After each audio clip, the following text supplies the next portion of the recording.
ఏపీలో కొత్త ration card కోసం దరఖాస్తు చేసుకునేందుకు గ్రామ వార్డు సచివాలయాలకు వెళ్తున్న అర్జీదారులను సర్వర్ కష్టాలు వెంటాడుతున్నాయి. ఒకేసారి భారీ స్థాయిలో దరఖాస్తులు వస్తుండటంతో సర్వర్లపై ఒత్తిడి పెరిగి దరఖాస్తులు ఆన్లైన్ కావడం లేదని చెబుతున్నారు. గ్రామ వార్డు సచివాలయాల్లోనే కాకుండా ఈ నెల 15వ తేదీ నుంచి వాట్సాప్ గవర్నెన్స్ ద్వారా కూడా దరఖాస్తు చేసుకునే అవకాశం కల్పిస్తామని ప్రభుత్వం పేర్కొంది. అయితే ఆ సేవలు ఇంతవరకు అందుబాటులోకి రాలేదు. దీంతో రాష్ట్ర వ్యాప్తంగా సచివాలయాలకు దరఖాస్తుదారుల తాకిడి విపరీతంగా పెరిగింది.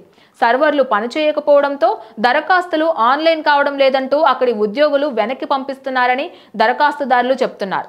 దీంతో ప్రజలు సచివాలయం చుట్టూ ప్రదక్షిణలు చేస్తూ మండుటెండలో పాట్లు పడుతున్నారు.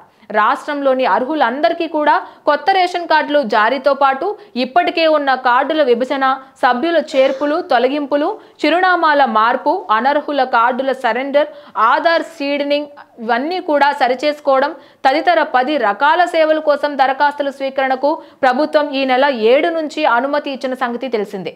పైగా జూన్లోనే కొత్త రేషన్ కార్డులు అందజేస్తామని పౌర సరఫరాల మంత్రి నాదెండ్ల మనోహర్ ప్రకటించడంతో ఏళ్ల తరబడి రేషన్ కార్డుల కోసం ఎదురు చూస్తున్న వారంతా కూడా దరఖాస్తు ఫారాలు పట్టుకొని సచివాలయాలకు పరుగులు తీస్తున్నారు. కొత్తగా పెళ్లి చేసుకొని వేరు కాపురాలు పెట్టుకున్న జంటలతో పాటు అర్హతలు ఉన్న పేద కుటుంబాల వారు పోటెత్తుతున్నారు. దీంతో అర్జీదారుల హడావిడితో రాష్ట్ర వ్యాప్తంగా సచివాలయాలు కిటకిటలాడుతున్నాయి. ప్రభుత్వం అందుబాటులోకి తీసుకువచ్చిన వాట్సాప్ గవర్నెన్స్ ద్వారా దరఖాస్తు అవకాశం కల్పిస్తే ఒత్తిడి తగ్గుతుందని భావిస్తున్నారు.